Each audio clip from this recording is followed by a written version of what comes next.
Hello दोस्तों, नमस्कार। मैं आयुष तिवारी आपके अपने यूट्यूब प्लेटफॉर्म स्टडी V7 पर आपका तहे दिल से स्वागत करता हूं।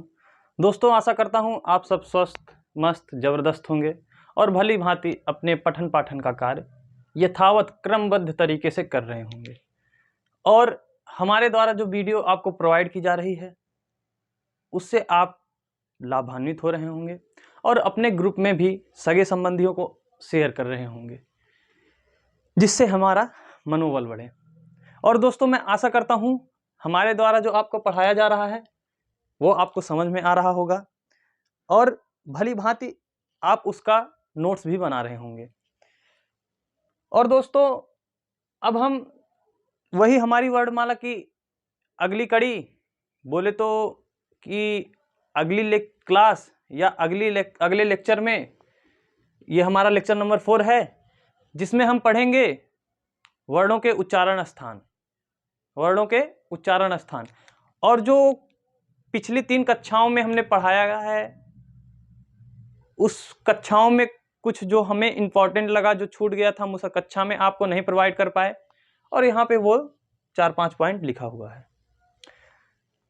तत्पश्चात ये जो हमने इधर लिखा हुआ है ये हमारा संस्कृत सूत्र है, जिनकी सहायता से या जिसकी सहायता से हम अपने हिंदी के वर्ड उच्चारण को बहुत ही आसानी के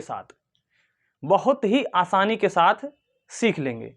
बस आपको यहाँ पे देखने की जरूरत नहीं है। यहाँ पे जो ये सूत्र लिखा हुआ है इसी को आप देख लेंगे, या 1-2 बार आप विश्वास कीजिए हम पर, बस 1 ही 2 बार आप देख लीजिए, उसके बाद आपको पूरा वर्ण उच्चारण आपके जुबान पे होगा। ठीक है ना दोस्तों, अब आइए शुरू करते हैं बिना कोई समय लिए वर्णमाला की अगली क्लास, लेक्चर नंबर 4। तो पहला सूत्र है इसमें, यहाँ पे जो सूत्र लिखा हो ये सूत्र है। ये जो लिखा है स्वर है। ये यहाँ पे जो लिखे हैं इस बॉक्स में ये व्यंजन है और अन्य, मतलब व्यंजन के अलावा अन्य वर्ड जो हैं वो है। तो पहला सूत्र है अकुह विसर्जनीय नाम कंठः।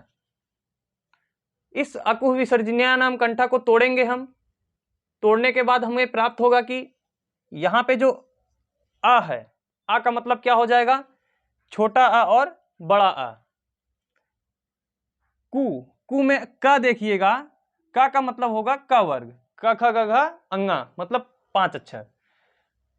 उसके बाद आगे चलेंगे, ह भी क्या होगा? कंठ से। यानी उसके बाद हम अगली कड़ी में देखेंगे विसर्ग, मतलब विसर्ग भी जो है कंठ के द्वारा बोला जाएगा। यानी इससे ये इस सूत्र से क्या है, 1-2 बार हमारे साथ बोली, अकुह विसर्जनीय नाम कंठः, अकुह विसर्जनीय नाम कंठः, मतलब आ, मतलब आ, कु मतलब का मतलब क वर्ग, अकु ह। तीसरे पे क्या आएगा? मतलब ह भी किससे होगा? कंठ से। विसर्ग मतलब विसर्ग भी किससे होगा? कंठ से। इसका आप भली भांति समझ गए होंगे। मतलब अकुह विसर्जनीय नाम कंठः, मतलब छोटा आ, बड़ा आ, का वर्ग और विसर्ग के साथ है, जो ये हैं कि इनका उच्चारण स्थान किससे होगा? कंठ के द्वारा होगा। ठीक ना दोस्तों। अब नेक्स्ट सूत्र देखते हैं, नंबर 2। पहला हो गया हमारा, नंबर 2 देखेंगे, इचु यशा नाम तालु। इचु यशा नाम तालु। इचु यशा नाम तालु देखेंगे तो इचु यशा नाम तालु में हम देखेंगे दोस्तों, इसका भी उसी भांति हम अध्ययन करेंगे जिससे पहले सूत्र को हमने तोड़ा है और देखा है। तो पहला वर्ड देख रहे हैं ई। तो ई के साथ क्या हमको मिल रहा है? छोटी ई और बड़ी ई। ठीक ना दोस्तों। नंबर 2 पे देखेंगे च, मतलब ई चू। च, इसमें च है ना, तो च का अर्थ होगा च वर्ग। फिर अगला देखेंगे य भी किससे होगा? तालु से होगा। फिर नेक्स्ट देखेंगे स में कौन सा सा? बड़ा सा का भी उच्चारण स्थान किससे होगा? तालु से। इसका अर्थ यह हुआ कि ई चू यसा नाम तालु में हम जो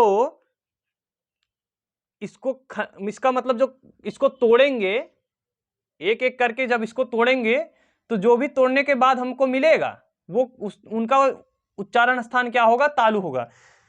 एक बार आइए हमारे साथ पढ़िए फिर से।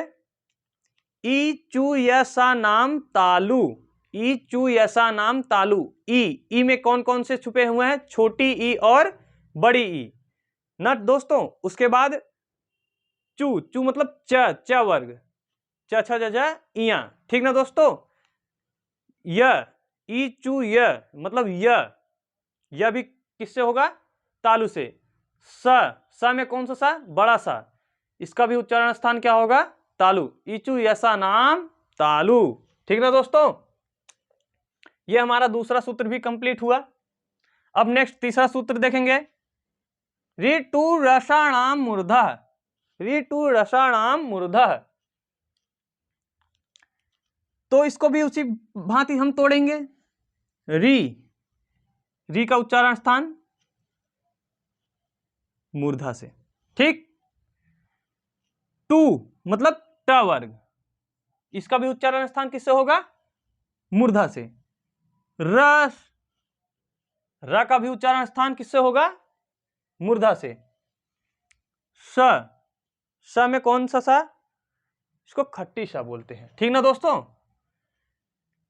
या पेट फड़वा सा, तो बचपन में पढ़े होंगे तो इसी भांति पढ़े होंगे आप। तो इसका भी उच्चारण स्थान किससे होगा? मूर्धा से। और ये जो दो वर्ड लिखे हैं इनका भी उच्चारण स्थान किससे होगा दोस्तों? मूर्धा से होगा। और इन्हें क्या कहते हैं? पूर्व की कक्षा में हमने आपको पढ़ाया था, इसी को उच्छिप्त व्यंजन कहते हैं, ठीक ना दोस्तों। इसी को क्या कहते हैं? उच्छिप्त व्यंजन। अब नेक्स्ट सूत्र देखते हैं। बार बार एक्सप्लेन करने की जरूरत होगी नहीं, आप समझ गए होंगे किस भांति हमको तोड़ना है, किस भांति। पहले आपको हम बता रहे हैं, आप ये क्लास देखिएगा, उसके बाद इसको लिख लीजिएगा दो तीन जगह लिख लीजिएगा। उसके बाद इसको तोड़ने का प्रयास कीजिएगा। अकुह विसर्जनीय नाम कंठा में ये जो अ है, आ से हमको क्या दिखाई दे रहा है? छोटा अ है, बड़ा है। कु में क्या हमको दिखाई दे रहा है? क वर्ग। और ह में ह से ये मतलब ह भी होगा। विसर्ग से हमको क्या दिखाई दे रहा है? विसर्ग, ठीक ना दोस्तों। फिर उसी प्रकार इचु ऐसा नाम तालु, फिर उसी भांति रसाणाम मूर्धा। तो आशा करता हूं ये तीसरा सूत्र भी आपको समझ में आ गया होगा। नेक्स्ट हम देखेंगे नंबर 4 पे, लितु लशा नाम दंता, लितु लशा नाम दंता, लितु रसा नाम दंता। तो इसमें हम देखेंगे कि लिरी, ये जो लिरी है आपके मन में क्वेश्चन उठ रहा होगा, ये ल तो जो है स्वर नहीं है लेकिन स्वर में लिखे हैं, लेकिन जब आप जाके संस्कृत में पढ़ेंगे ली को, ये किसके अंतर्गत आएगा? स्वर के अंतर्गत आएगा, इसीलिए हमने यहाँ पे स्वर में लिखा है, ठीक ना दोस्तों। अगर कहीं भी आपको पूछा जाए ली का उच्चारण स्थान क्या होगा, तो आप क्या देंगे? दंत, ठीक ना दोस्तों। इसको तोड़ेंगे, ली हो गया, तत्पश्चात तू में क्या होगा? ता वर्ग होगा। फिर ल, फिर उसके बाद क्या होगा? सा में कौन सा सा बचा हुआ है? बस छोटा सा। इसका किससे हुआ है? तालु से। इसका किससे हुआ है? मूर्धा से। इसका छोटा सा का किससे होगा? दंत से, ठीक ना दोस्तों। अब आप समझ गए होंगे, इस वर्ग को समझ रहे हैं ना। हमने पूर्व की कक्षा में जो बताया था आपको स्पर्श व्यंजन, उसकी परिभाषा भी बताई थी। किसी वर्ग का उच्चारण करते समय मुंह से जब हवा निकलती है या हमारी जिह्वा मुख के विभिन्न स्थानों जैसे कंठ, तालु, मूर्धा, दंत इत्यादि को स्पर्श करती है, तो वही उसका उच्चारण स्थान होता है, ठीक ना दोस्तों। अब नेक्स्ट देखेंगे हम उपाधनीय नाम ओष्ठो, इसको भी उसी भांति तोड़ेंगे। इसमें हम तोड़ते समय देखेंगे पहला अक्षर क्या है ऊ में क्या होगा छोटा ऊ और बड़ा ऊ, और इसमें पू से हमको क्या मिल रहा है प वर्ग। ठीक ना दोस्तों, बस इसमें इतना ही है। अब देखेंगे कि संयोग से, जैसे कंठ तालु और दंत ओष्ठ या कंठ ओष्ठ की सहायता से कौन से वर्ण बोले जाते हैं, उसका भी हमने सूत्र लिखा हुआ है, जिससे आपको भली भांति याद हो जाएगा। तो नेक्स्ट हम देखेंगे नंबर 6, ओदौतो कंठ ओष्ठ, मतलब ओ औ का उच्चारण स्थान किससे होगा, कंठ और ओष्ठ से होगा। ठीक ना दोस्तों, ओ औ का उच्चारण स्थान किससे होगा, कंठ और ओष्ठ से होगा, स्वर के अंतर्गत जो आएंगे। फिर नेक्स्ट देखेंगे वकारस्य दंतोष्ठो, वकारस्य दंतोष्ठो, इसको तोड़ेंगे, मतलब ये जो हमारा व है इसका उच्चारण स्थान किससे होगा, दंतोष्ठ से होगा। वकारस्य दंतोष्ठो से क्या मिल रहा है हमको, जो व है इसका उच्चारण स्थान किससे होगा, दंतोष्ठ से। नेक्स्ट नंबर 8 देखेंगे एदैतो कंठ तालु, एदैतो कंठ तालु, इसमें हम देखेंगे कि ये जो ए है, ए जो है इसका उच्चारण स्थान किससे होगा, कंठ और तालु। ठीक ना दोस्तों, ये जो है कंठ ओष्ठ, कंठोष्ठ मतलब कंठ प्लस ओठ, कंठ प्लस ओठ, दंतोष्ठ दंत प्लस ओठ, और ये क्या है कंठ तालु। एदैतो कंठ तालु में ए जो है कंठ तालु के संयोग से बोले जाते हैं। नेक्स्ट नंबर 9 और लास्ट है मंगला नाम नासिका, या मंगला नाम नासिका, या मंगला नाम नासिका। तो इसका उच्चारण स्थान किससे होगा, नासिका मतलब नाक के द्वारा, ञ न म ड़, ये जो है 5, इनका उच्चारण स्थान किससे होगा, नासिका के द्वारा।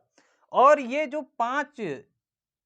पांचों वर्ण हैं, प्रत्येक वर्ग के पांचों वर्ण जो हैं इन्हीं को पंचमाक्षर, इन्हीं को पांचवा अक्षर या पंचमाक्षर कहते हैं, इन्हीं को पांचवा अक्षर या पंचमाक्षर कहते हैं। ठीक ना दोस्तों, आशा करता हूं ये समझ में आ गया होगा। एक बार फिर से रिकॉल कर लेते हैं।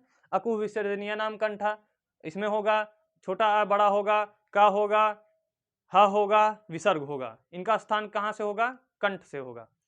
इचु यसा नाम तालु, छोटी ई बड़ी ई, च वर्ग, या और आपका बड़ा सा। फिर नेक्स्ट क्या है, ऋतु रसाणाम मूर्धा, ऋतु रसाणाम मूर्धा में क्या होगा, री होगा, ट वर्ग होगा, उसके बाद क्या होगा दोस्तों आपका खट्टी सा या मूर्धा सा जिसको बोलते हैं, मूर्धन्य सा, ये जो होगा आपका किससे होगा, मूर्धा से होगा। फिर आपको जो उच्छिप्त बताए थे 2 वो होंगे, प्लस आपका जो यह है र, जो आपका र है उसका भी उच्चारण स्थान किससे होगा, मूर्धा से होगा। तत्पश्चात आप देखेंगे नंबर 4 पे लितु रसाणाम दंता, मतलब ली, ये जो ली हमने बताया था हमने स्वर में लिखा हुआ है, लेकिन ये किसमें या किसके अंतर्गत आएगा, संस्कृत में। अब जब आप देखेंगे ये स्वर के अंतर्गत आएगा। उसके बाद हम देखेंगे तू से ये मिलता है हमको क्या दोस्तों, कि ता का उच्चारण स्थान, थोड़ा जल्दी जल्दी हम बोलेंगे क्योंकि यहाँ पे हम अब रिवीजन कर रहे हैं। इसी क्लास में रिवीजन अगर धीरे धीरे करेंगे तो वीडियो लंबा हो जाएगा, तो और जिससे आप कहें आप बोर भी होने लगेंगे, तो हम ये नहीं चाहेंगे, इसीलिए हम जल्दी जल्दी रिकॉल कराएंगे। तो इसके बाद तू से क्या मिलता है हमको, ता वर्ग मिलता है, ला, यहाँ पे ला हो गया, सा कौन सा सा, छोटा सा होगा, इसका उच्चारण स्थान कहाँ से होगा, दंत से होगा। तत्पश्चात उपाधनीय नाम ओष्ठ, यानी छोटा ऊ बड़ा ऊ और पा वर्ग, इनका उच्चारण स्थान कहाँ से होगा, किससे, ओठ से। फिर ये जो हमने बोला था 2 के संयोग से किसी वर्ण का उच्चारण स्थान, तो उसका भी सूत्र हमने लिखा हुआ है, उदतो कंठोष्ठो, मतलब ओ औ का उच्चारण स्थान क्या होगा, कंठोष्ठ होगा। तत्पश्चात नंबर 7 हम देखेंगे वकारस्य दंतोष्ठो, यानी वह ये जो यहाँ पर हमारा वह है उसका उच्चारण स्थान किससे होगा, दंतोष्ठ से होगा। एदैतो कंठो तालु, एदाय तो कंठ तालु, ए का उच्चारण स्थान क्या होगा? कंठ तालु होगा। फिर यहाँ मंगला नाम नासिका, इसका उच्चारण स्थान कहाँ से होगा? नासिक के द्वारा। और इन्हीं जो ये प्रत्येक वर्ग के 5वें अक्षर को हम क्या बोलते हैं? पंचमाक्षर बोलते हैं। ठीक ना दोस्तों? या नासिक के वर्ण बोलते हैं। ठीक ना दोस्तों? नासिक वर्ण, क्योंकि आपके पेपर में पूछा जाता है नासिक वर्ण कितने होते हैं, तो आप 5 बताएंगे। मतलब नासिका के सहायता से जिन वर्णों का उच्चारण स्थान होता है उन्हें नासिक वर्ण बोलते हैं। अब ये जो लिखा है वर्त, इसमें स र ल, मतलब दांत प्लस मसूड़ों की सहायता से ये बोले जाते हैं। ठीक ना दोस्तों? और ये इंपॉर्टेंट है, कंफ्यूजन करने के लिए आता है। अब नेक्स्ट देखेंगे दोस्तों,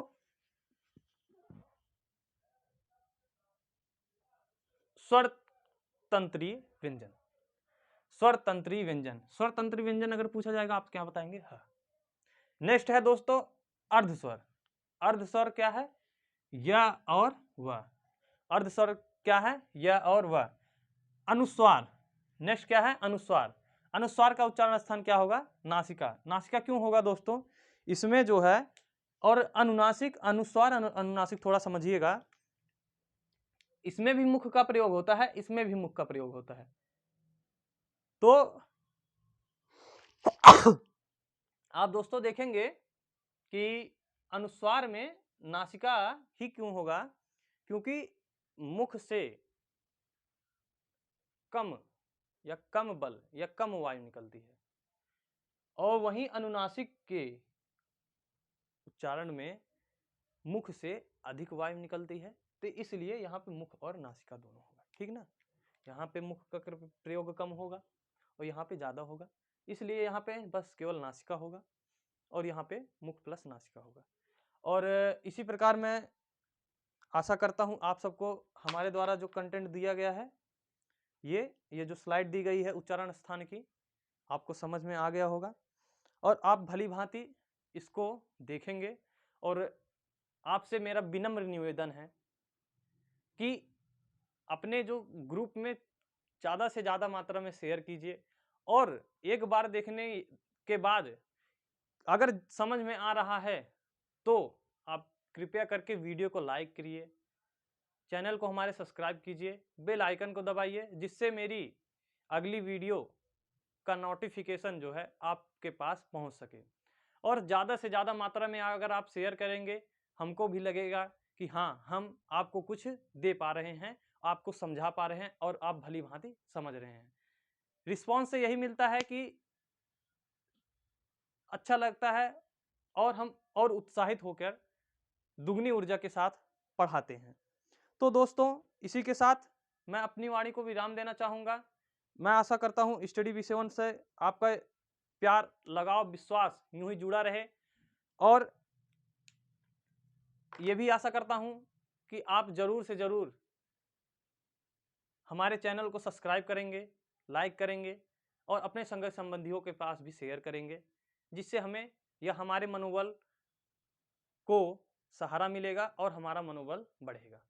तो दोस्तों मिलते हैं नेक्स्ट वीडियो में, जो हमारा निचोड़ का वीडियो होगा, वर्णमाला का निचोड़ का वीडियो होगा, जिसमें हम बिल्कुल सरसरी निगाह में एक, मतलब आप समझ लीजिए, हमको यहाँ पे लिखना उठना नहीं रहेगा, हम आएंगे आपको पूरा बताएंगे क्या कैसे है, कहाँ से प्रश्न ज़्यादा, हम आपको प्रीवियस ईयर का भी प्रश्न हम देख लेंगे जहाँ से उठ रहा होगा, जिस भी कॉम्पिटिटिव एग्जाम में हिंदी पूछी जा रही है, कहाँ से ज़्यादा क्वेश्चन पूछे जाते हैं, उन सबको देखने के बाद मैं निचोड़ दूंगा आपको, जो आपके रिवीजन में काम आएगा। तो दोस्तों मिलते हैं नेक्स्ट वीडियो में। स्टडी V7 से आपका प्यार और लगा यूं ही जुड़ा रहे। धन्यवाद। जय हिंद।